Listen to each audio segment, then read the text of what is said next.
प्रिय विद्यार्थियों, online class में आपका स्वागत है। आज का जो हमारा मुख्य विषय है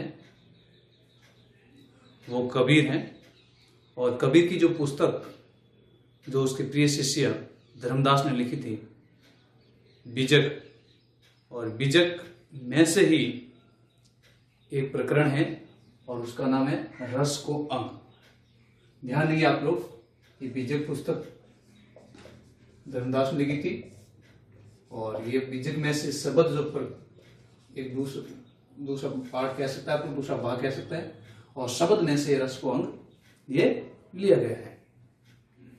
ध्यान दीजिए, मैंने पूर्व में कहा था कबीर ने दार्शनिक आधार पर ईश्वर की परिकल्पना की है और वो दार्शनिक आधार है निर्गुण निराकार ब्रह्मा के रूप में। और वो कहते हैं कि ईश्वर हैं, वो सृष्टि के कण कण में है, व्यक्ति के हृदय में निवास करते हैं, लेकिन हृदय पवित्र होना चाहिए तभी उसको ईश्वर का दर्शन हो सकते हैं। इस प्रकार के कबीर वो कहते हैं। और उसके बीच में ये भी कहते हैं कि साधक को तभी ईश्वर के दर्शन होंगे जब गुरु उसको अच्छे मिले। गुरु अच्छी कोई सीख देता है या गुरु अच्छे उसको ज्ञान का उपदेश देता है, तभी वो गुरु के माध्यम से वो ईश्वर तक पहुंच सकता है या ईश्वर के समकक्ष हो सकता है। इस प्रकार से कबीर वो अपनी बातें अपने कवि के अंतर्गत कहते हैं, ठीक है ना। तो देखिए, कबीर का जो रस को अंग है उसमें कबीर क्या कहते हैं, इन पंक्तियों में हम अध्ययन करेंगे। देखिए, राम रसायन प्रेम रस पीवत अधिक रसाल, कबीर पीवण दुर्लभ है मांगे शीश कलाल, कबीर भाटी कलाल की बहुतक बैठे आय, सिर सौंपे सोए पिए नहीं तो पिया न जार, सबेस रसायन में किया हरिशा और न कोई, तिल एक गट में संचरे तो सब तन कंचन होए, तो सब तन कंचन होए।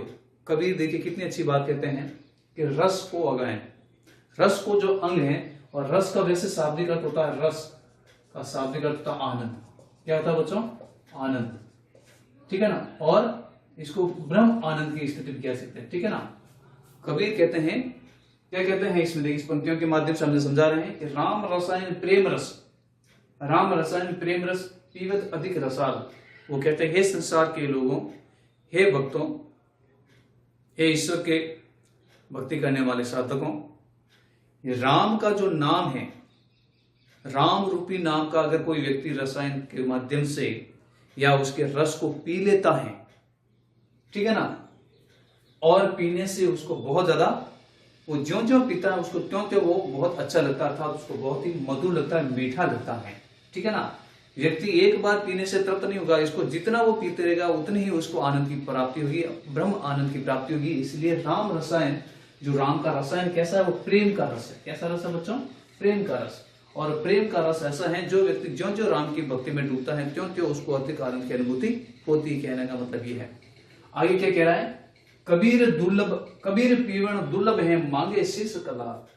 संसार के लोगों को, अपने भक्तों को कहते हैं, हे संसार के लोगों, कहते हैं कबीर, कहते हैं कबीर पीवण दुर्लभ है। ये जो राम रसायन का, जो प्रेम का, जो रस का जो प्याला है, वो आसानी से किसी को मिलने वाला नहीं है और कोई आसानी से उसको पी नहीं सकता, क्योंकि इसमें बहुत बड़ा हमें त्याग करना पड़ता है, ठीक है ना। हमें अनेक प्रकार की मोहमय से अलग होना पड़ता है।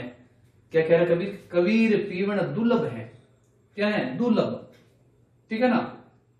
कबीर पीवण दुर्लभ है मांगे शीश कलाल। कबीर दास कहता है कि जो कबीर दास कहते हैं कि प्रेम का रस है, राम रूपी रसायन का जो प्रेम का रस है, बहुत ही दुर्लभ है, ठीक है ना। पीवण पीना, दुर्लभ मतलब कठिन है, मांगे ये मांगता है शीश रसायन कलाल। ध्यान दीजिए, मैंने पहले भी बता चुका हूं कि मांगे मांगता है, और क्या मांगता है? ये त्याग मांगता है। क्या मांगता है? लोगों को त्याग मांगता है। क्या? समर्पित होकर के मांगना पड़ता है, सांसारिकता के भावों से अलग होने के लिए कबीर कहते हैं ये शीश कलाल। और शीश का मतलब होता है अहंकार। क्या होता है बच्चों? शीश का मतलब होता है शीश कलाल। इसी प्रकार से ये शीश, ये जो व्यक्ति का जो शीश है, सिर है, सिर धड़ से अलग करने का नहीं मतलब, शीश का मतलब शीश नवाना, ठीक है ना। अर्थात जिस व्यक्ति में जो अहंकार को लेकर के सीना चौड़ा करके और आंखें ऊपर करके चलता है, और पता नहीं उसके हृदय में किस प्रकार का अहंकार होता है। तो कबीर कहता है कि जो व्यक्ति अहंकारी होते हैं, घमंडी प्रवृत्ति के होते हैं, दिखावे की प्रवृत्ति होते हैं, पारी आडंबर की प्रवृत्ति के व्यक्ति होते हैं, ऐसे व्यक्तियों को ये रस नहीं मिलता है। ऐसे व्यक्तियों को राम रूपी रसायन का जो प्रेम का रस प्याला उसको नहीं मिलता है। और इसी प्रकार से कलाल, ये जो कलाल है, कलाल का मतलब ध्यान दीजिए शराब बेचने वाला व्यक्ति होता है, ठीक है ना।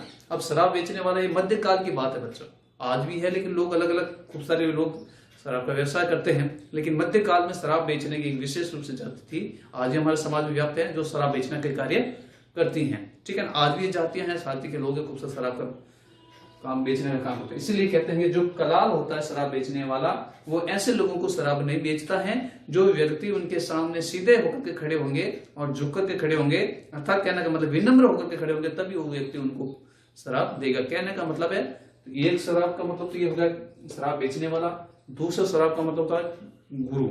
दो पंक्तियों का अर्थ समझना है, ठीक है ना। तो एक गुरु ऐसे ही व्यक्तियों को ये ज्ञान प्रेम रूपी रसायन है जो है, ठीक है ना, राम रूपी रसायन का जो प्रेम का जो प्याला है, ऐसे व्यक्ति को देगा जो व्यक्ति अपने हृदय से अहंकार को दूर करेगा, जो अपने हृदय से अहंकार को दूर करेगा और विनम्र होगा, और विनम्र होकर के सभी जीव जंतुओं के प्रति बहुत ही समर्पित भाव रखेगा, उसमें सहानुभूति रखेगा, तभी ही ऐसे व्यक्तियों को ये गुरु ज्ञान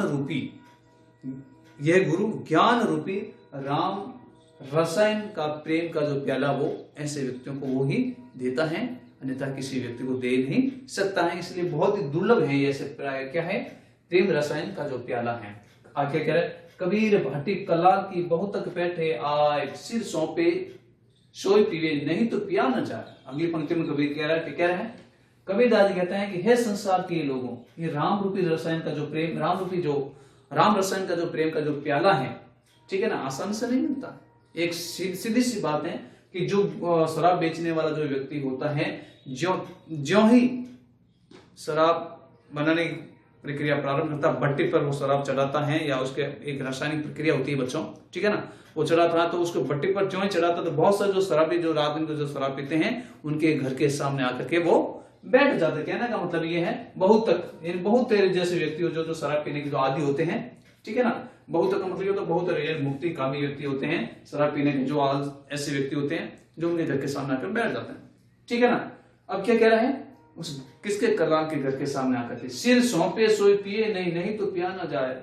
कबीरदास जी कहते हैं जो कलाल है, जो शराब बेचने का जो व्यक्ति है, जो जिसने शराब अभी चढ़ाया है और वो भट्टी पर पकड़ के तैयार हो गया, उससे पहले व्यक्ति उनके घर के सामने आकर के बैठ जाते हैं। तो कबीर कहता है वो व्यक्ति यानी कलाल उन्हीं व्यक्तियों को शराब देगा जो सिर सौंपे सोए पिए नहीं।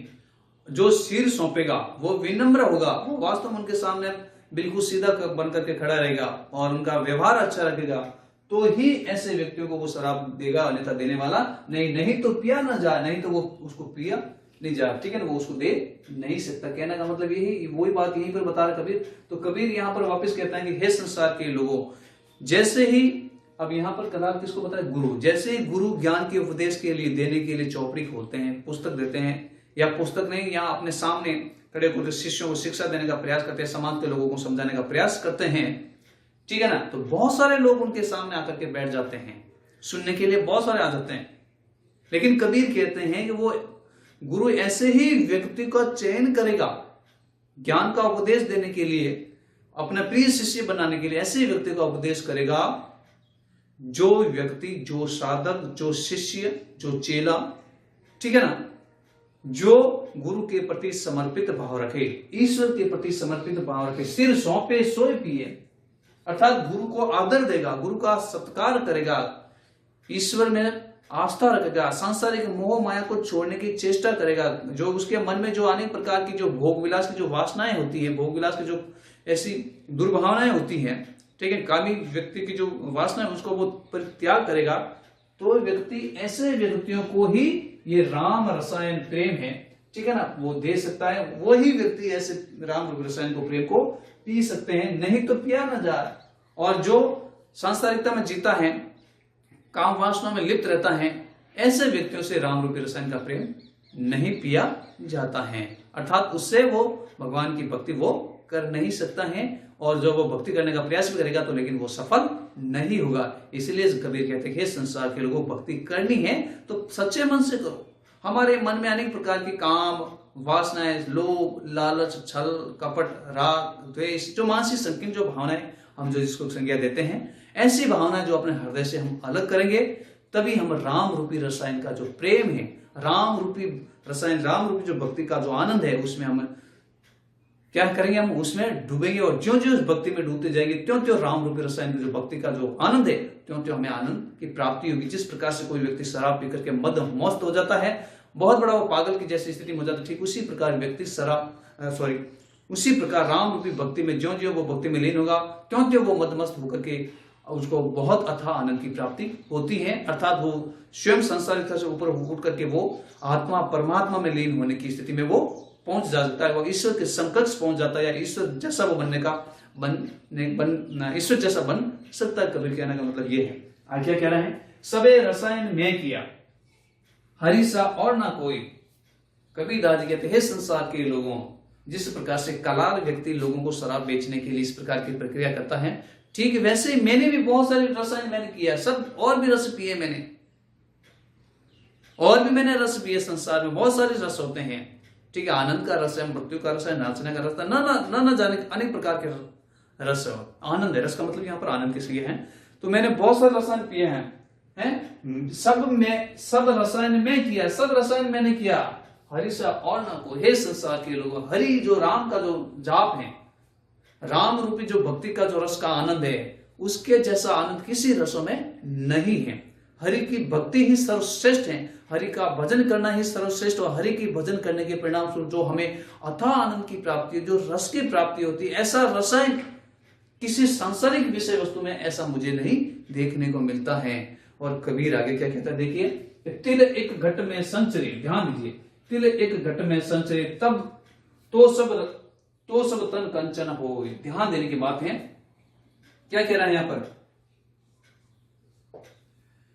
कबीर कह रहे हैं, रसायन का मतलब होता है उपाय या साधनाएं। वही बात एक बात बता रहा हूं मैं आपको, ध्यान दीजिए कि कबीर कहते हैं कि तिल एक घट में संचरे, तब तो सब तन कंचन हो। कबीर आज कहने का मतलब यह है कि जो व्यक्ति ये रसायन पूरा नहीं पी सकता, उसमें से तिल भर, जो तिल का दाना होता है, बिल्कुल छोटा सा दाना होता है बच्चों, अगर वो भी किसी घट में चला जाता है, हृदय में चला जाता है, राम रूपी भक्ति का जो आसक्ति का जो भाव है, राम के प्रति जो समर्पित भाव है, भक्ति करने का जो उसके हृदय में अगाध प्रेम है, वो पूरा नहीं, तिल के समान छोटा सा तिल होता है, वैसे भी अगर उसके हृदय में घट में निवास कर लेता है, तिल एक घट में, घट का मतलब होता है शरीर, घट का मतलब होता है शरीर। अब यहां पर वो शरीर का मतलब, या शरीर के अंदर कौन सा बच्चों, हृदय, ठीक है ना। अगर उसके हृदय में छोटा सा भी, कौन सा, एक तिल जैसा भी थोड़ा सा राम का रसायन का प्रेम अगर उसके हृदय में चला जाता है, तो संचरे, उसके शरीर में संचरण करता है, प्रवेश करता है, तो सब तन, ये पूरा तन है, वापिस यहाँ पर तन का मतलब यहाँ पर शरीर है, ये पूरा शरीर है, कंचन हो। ये कंचन का मतलब होता है पवित्र, कंचन का मतलब क्या होता है बच्चों, ये पवित्र हो जाता है। इसलिए कबीर कहते हैं कि राम का जो भक्ति का जो प्रेम का रस का जो आनंद है, वो किसी सांसारिक मोह माया में ऐसा आनंद की प्राप्ति नहीं है। वो आनंद है तो क्षणिक है, लेकिन ये आनंद है सनातन काल तक चला आता है, व्यक्ति को जन्म जन्मांतर से मुक्ति दिलाने वाला आनंद है। इसलिए हे संसार के लोगों, राम की भक्ति कीजिए, अपने मन से दुर्भावनाएं हटाइए, मन को पवित्र कीजिए, और भगवान की भक्ति करके अपने मोक्ष की प्राप्ति कीजिए। धन्यवाद।